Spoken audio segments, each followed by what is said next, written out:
So good morning, everyone. Morning, everyone.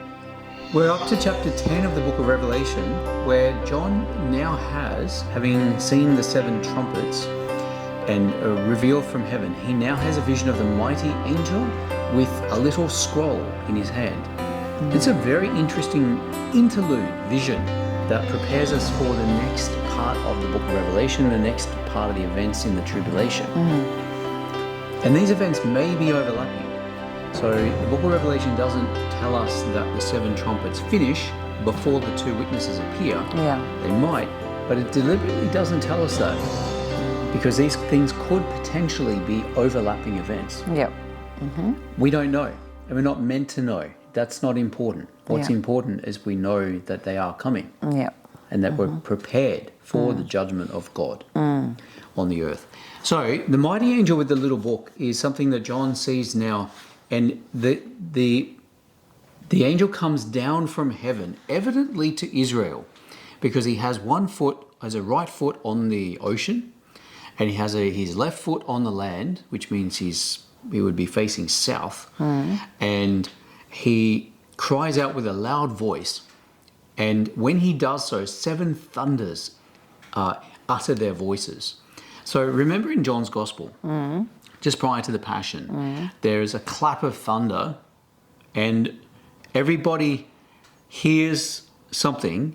Some people discern the voice in the clap of thunder. Other people just hear a clap of thunder. But there's a revelation in that clap of thunder, and that's what happens here. That the thunder is actually split into seven thunders. And he says that now when the seven thunders uttered their voices, so these are like angels from heaven who are proclaiming something for the earth, but it's not revealed what they say. John describes it here as seven thunders. Yep. He knows what they are. We don't. So I was about to write, he says, but I heard a voice from heaven saying to me, seal it up. Don't write it down, what you hear in the seven thunders. Seal up the things which the seven thunders uttered and do not write them. That's really interesting. It is interesting. He doesn't write them down for us to read. Yeah, it's interesting because he knows them. That's right. And he's, we know there's two witnesses. So, well, yeah. And so if he's got this information and he's the only one who's got this information, it's apparent to me that he will be revealing that information at the end times when he is one of those witnesses, because he has that information to me. So just remember, think about in the Gospels, I think it's Matthew 11, correct me if I'm wrong, but when Jesus, it's Luke chapter 9, when Jesus sets his face resolutely toward Jerusalem. He's been ministering in the Galilee region. He sets his face toward Jerusalem, and they pass through the Samaritan area. And the Samaritans refuse to give hospitality to Jesus because he's going to Jerusalem. He's a Jew going to Jerusalem to worship for the one of the feasts. Yeah. And the disciples get indignant. James and John in particular want to call down fire from heaven to destroy the Samaritans. Because they didn't accept Jesus. Because they would not receive Jesus and give him hospitality. They're very indignant. And Jesus says no. He's come to save the lost. So Jesus had come in his first coming to save those who were lost. He wants to give everyone an opportunity to repent. But the time will come, as we see here in the book of Revelation, in that there will come judgment for those who refuse Christ. Yeah. There will come judgment. Yeah. But that time was not then. Yeah. It will be later. So just think, there's one of the sons of... Jesus then named James and John sons of thunder, Boanerges, sons of thunder. So when you hear the seven thunders uttering their voices, these thunders could well be angels, or they could well be the apostolic voices from heaven uttering. So we don't really know. Text doesn't say. But this is an interesting text because the angel raises his hand to heaven, swears by him who lives forever, who created heaven and earth and everything in it, that there should no longer be delay, that these things must take place, the judgment must happen. But in the days of the sounding of the seventh angel, when he is about to sound, the mystery of God would be finished, as he declared to his prophets, his servants, the prophets. So the sounding of the seventh angel. So there'd be no more mystery about God. That's right. Everything's revealed. Yeah. So I mean, we've had the seventh, the sounding of the seventh angel, the seventh trumpet, is and the final woe is connected with this prophecy of the great mighty angel with the scroll. That at that point, when the seventh trumpet sounds, the mystery of God will be complete, and he will be declared to his servants the prophets. And we're going to see that what's going to happen is there's going to be a vision into the heavenly sanctuary. And they're going to actually see from the earth into heaven. They'll see the Ark of the Covenant before the throne of God in the heavenly temple. Really interesting. So after he reads the book, the angel said to him, "Give me the little book." And he said to me, "Take it and eat it, and it will make your stomach bitter, but it will be as sweet as honey in your mouth." Then I took the little book out of the angel's hand and ate it, and it was as sweet as honey in my mouth. But when I had eaten it, my stomach was bitter. So this little book is a little scroll, and he's not to reveal what's in it, but he has to consume it. Why does he consume it? Well, go back to Isaiah. When Isaiah receives a scroll, and it's sweet in the mouth, bitter in the stomach, but it represents the words that he must speak, the testimony he must give, the prophecies he must impart.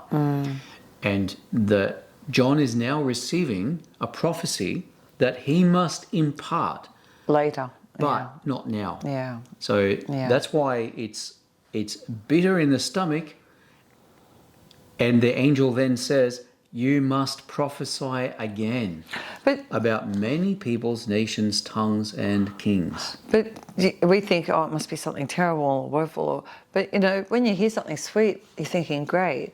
But to hold something in and not be able to write it, and you've got to hang it in your stomach for all this time. I mean, that could be that bitterness. Oh, I just want to get it out. And, That's right. I need to get this prophecy out. Yeah. And then because the angel says to him, "You must prophesy again, but the time is not now." So John's seeing these visions on the island of Patmos. He's about 90 so years old, and it's some 50 years after Pentecost or so, and he's been transported in vision into heaven, and where there's no time as we know it, and he's seeing these events, and he's also seeing prophetically how he is going to be involved in these events. Because the angel says, "You must prophesy again." Yeah. How? Yeah. How's he going to prophesy again? Well, the answer to that is actually in the next chapter. Revelation chapter 11 tells us, goes into it immediately. It's actually the next passage, because the book of Revelation wasn't divided up into the chapters we have today. Yeah. The very next passage tells us about how he's to prophesy again. But the timing of that prophecy will be in the last 42 months or 3.5 years of the Great Tribulation. So it's when the Antichrist has come in and taken his seat and that's right. full force. That's right. And we see more details about the beast kingdom that's going to arise, the Antichrist, the false prophet, the mark of the beast, in chapter 13 of the book of Revelation, after the woman clothed with the sun, the great vision of Israel, and the being attacked by, and its offspring, which is Christ, being attacked by Satan. And he won't be calling himself the Antichrist. He will be the Christ. Yeah. So people will be fooled into believing he's... This is the thing that, just remember the great prophet of the Old Testament was Moses. The first witness in the New Testament scriptures is Matthew. Moses and Matthew. And then you've got the one who prepares the way of the Lord, who is John the Baptist, and the one who is one of those who is going to prepare the way of the Lord in his second coming appears to be John. We know this. We don't know this. Well, do we know this? The text pretty well Pretty explicitly showing, is yeah. telling us Yeah. that John is going to be one of the two witnesses. Yeah. There's a number of reasons for saying that. We'll go into that in a separate video. But one of the interesting points here is that Malachi had already said in chapter 4 that Elijah would come again. And Jesus says in the gospel, in Matthew chapter 11 of John the Baptist, when they hear of the beheading of John the Baptist, that John was Elijah. If you can receive it, come again. The big clue here is that Elijah is always coming as a precursor of the Lord, but he comes in spirit in the person of John the Baptist. John the Baptist has the spirit and power of Elijah.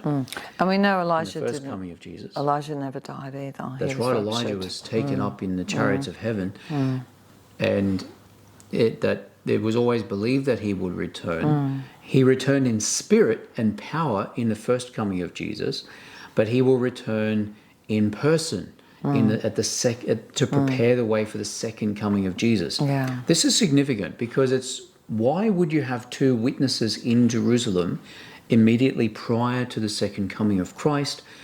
Because they have to testify to the Jews. Yeah. They have to testify to the people of God, the chosen people, So they've got so someone that they will come to the Lord. So someone who's truly Jewish in the Old Testament. It must be someone who is accepted, Jewish.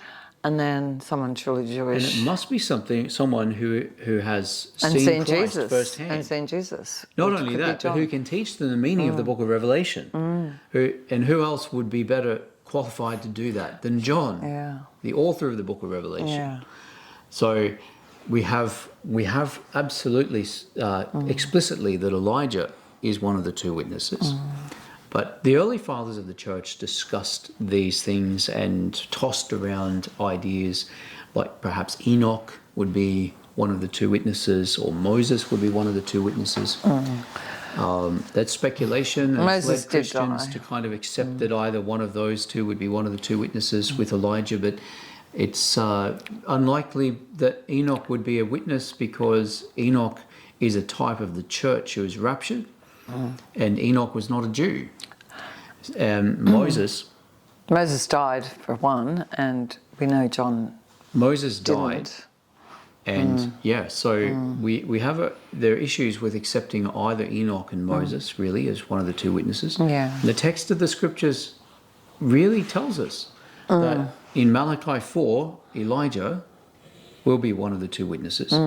And really John is telling us in various places through the book of Revelation, Jesus and John together are telling us that he is one of the two witnesses. Because he's got this information and he's going to reveal it at end times, so he's going to be He's the one who's been told by the angel to prophesy again. He knows what's written in the small scroll that's bitter in the mouth and sweet in the stomach, and he's not to reveal it until the moment comes. And deliberately, he doesn't put it in the book of Revelation because it's not for us. Yeah. It's for the Jewish people at the end. the end times. Yeah. And at the beginning of the book of Revelation, John describes himself as he's writing to the seven churches. He describes himself as one who is a partner in the great tribulation, partner in the tribulation. So that's interesting. It's pretty clear. John's character was such that, as you see in the Gospel of John, he always refers to himself in the third person, the disciple whom Jesus loved. Yeah. He never says me. And so it's expected that John, when he describes the two witnesses, will describe them in the third person. He won't say I'm one that of them. he's one of them. And so in no other case, he's seeing a vision from heaven. So we'll leave it at that for today, and then we'll come back and describe the mission of the two witnesses in the next video. Okay. So thank you for listening, and may the Lord bless you. Please comment and like and subscribe so that we can increase and get these videos out to more and more people. Thank you. Thank you very much. Thanks, guys. Bye.